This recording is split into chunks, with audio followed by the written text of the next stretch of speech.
Lately I've been waking up alone.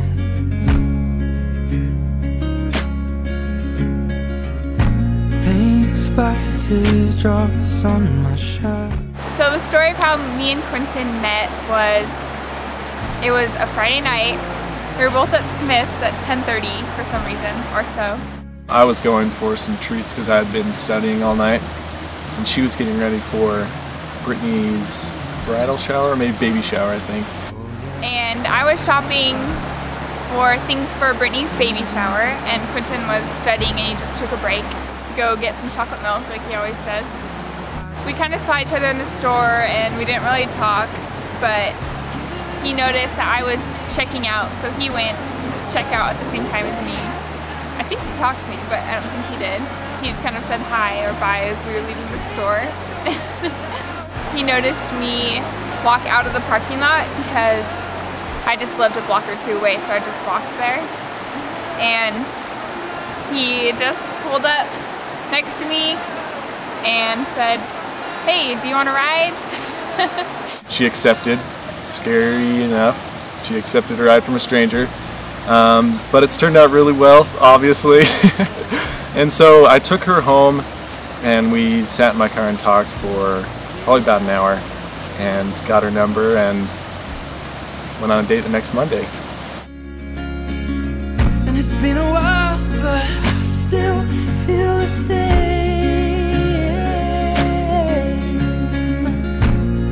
Maybe I should let you go.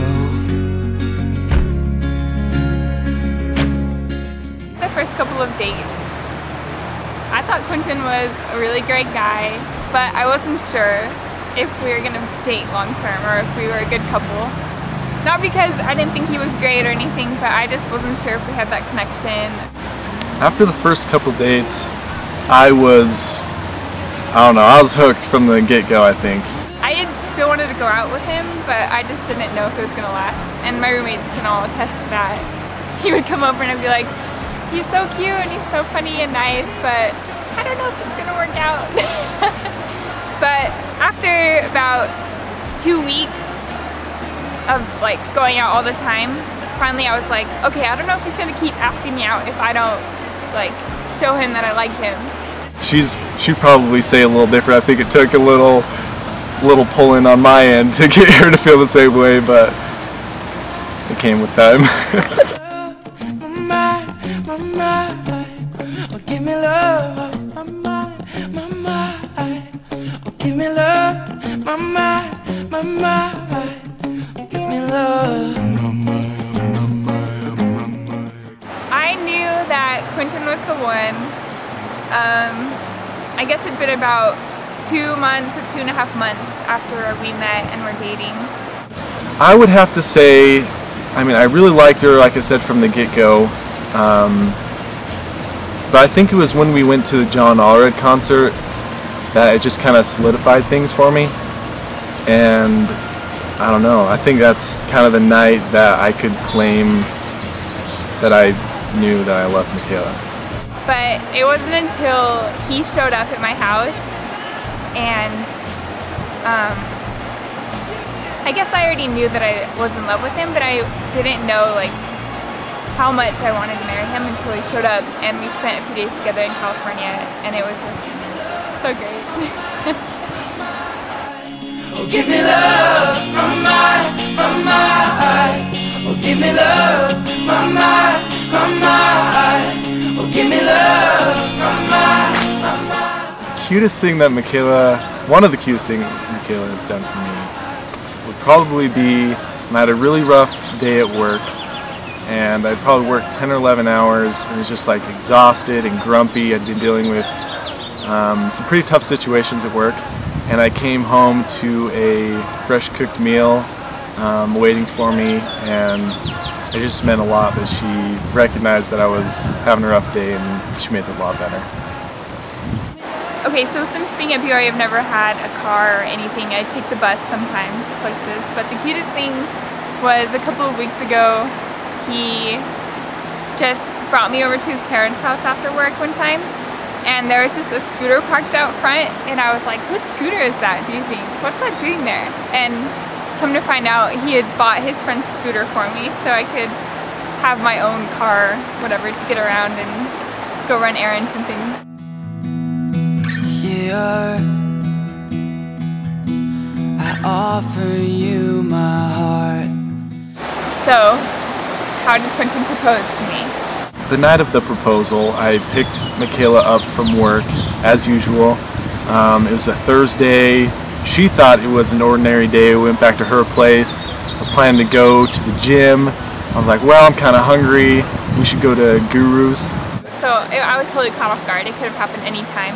We'd start our drive to Guru's, and I was like, remember that castle that we had talked about going to before, the amphitheater? She's like, oh yeah, it's just up Center Street. And I was like, we should go look at that. And she's like, okay, do you want to do that before or after dinner? And I was like, I don't know, you decide. I could do either way. And she's like, it's getting kind of dark. Let's go do it now. So we pull up. He's acting like he doesn't know how to get there, but in reality he does, of course. We walk up and there's some chalk writing that says, "Forever starts here." And of course my mind's like, oh my gosh, I hope this is for me. So we are walking up to the amphitheater, and on the sidewalk I had written, "Forever starts here." And we just kind of walk over it, and I just kind of look at it and was like, oh, that's kind of weird, you know? And so we just walk up and are looking at it, and we walk around to where the stage is. Not for anyone here. I've said all I can say.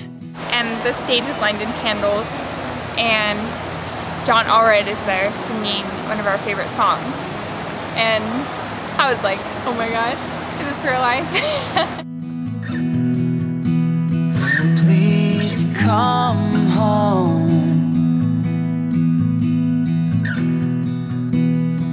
Please come. So I asked Michaela to dance. We danced as John Allred sang that song, and I got on one knee and asked Michaela to marry me. And as he finishes the song, he starts saying cute things and gets on his knee and pulls out this ring. So I said, of course, I'll marry you.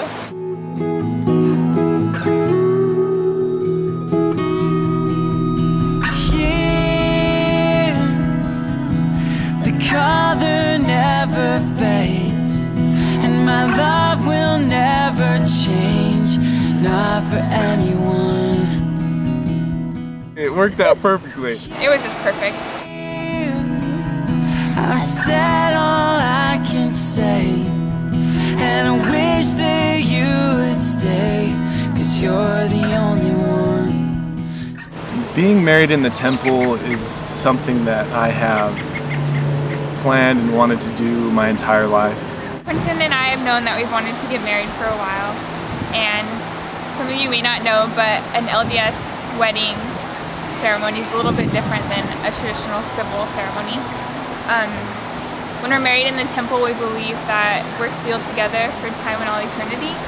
So when we die, we're still going to be together as a married couple. My whole life I had planned on it, and I have looked forward to the blessings that come from being married in the temple. And I guess the hardest part for me was to find somebody that I wanted to be married with and sealed to for time and all eternity. And the moment that I knew that I wanted to marry Michaela, the meaning of that sealing to me had grown more than I could have ever imagined. This was really important to me and Quinton as well, because it's something that we've always steered our lives towards, so that we can end up together in the temple and that we're worthy to take each other to the temple. And I'm so happy that Quinton went on a mission and did all the things that made it so that he would be able to take me to the temple, and we're just so happy that we're going to be sealed together forever and have our family sealed to us as well. Give this ring my everything. baby, once upon a time there was a million stars up high. Now you're the only light I see, and I don't care which way we go. Teach me everything you know, everything a love should be. So baby, just believe. You and only you make my heart feel like you're pulling me. I see myself in 5 years, obviously married to the woman that I love, and hopefully settled in a job where I'm comfortable, and hopefully have a few kids running around, maybe one, I don't know. I'm sure in 5 years I'll be done with school. Quinton will be working hard at whatever he's doing. Hopefully we'll have a couple of kids.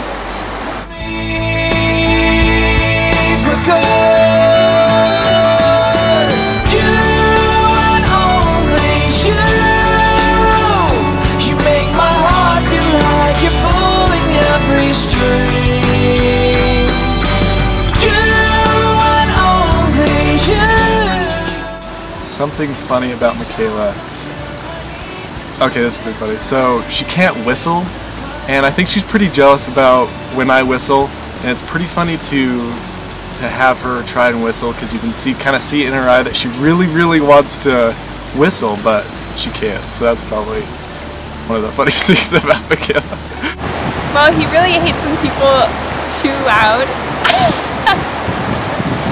And I had no idea about this. So on our very first date where we ate out, we went to a Mexican place, and I didn't even think twice about it, but we had chips and salsa, and I'm just sure he was sitting there thinking oh my gosh, all I know is I hope I was eating them okay. He says I was, but I don't know. They do a lot to teach us how to use the tools and gifts we got here. We got a lot at stake, and in the end you're still my friend. At least we did intend for us to work. We didn't break, we didn't burn. We had to learn how to bend without the world caving in. I had to learn. Some of the things that helped me fall in love with Michaela,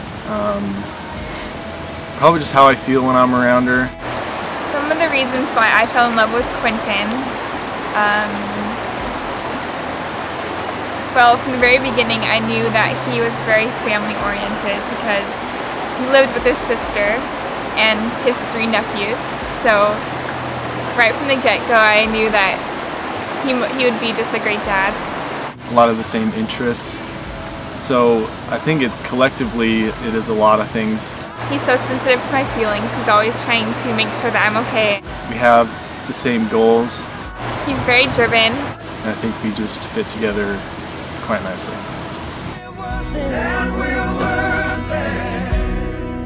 I won't give up on us, even if the skies get rough. I'm giving you all my love. I'm still looking up.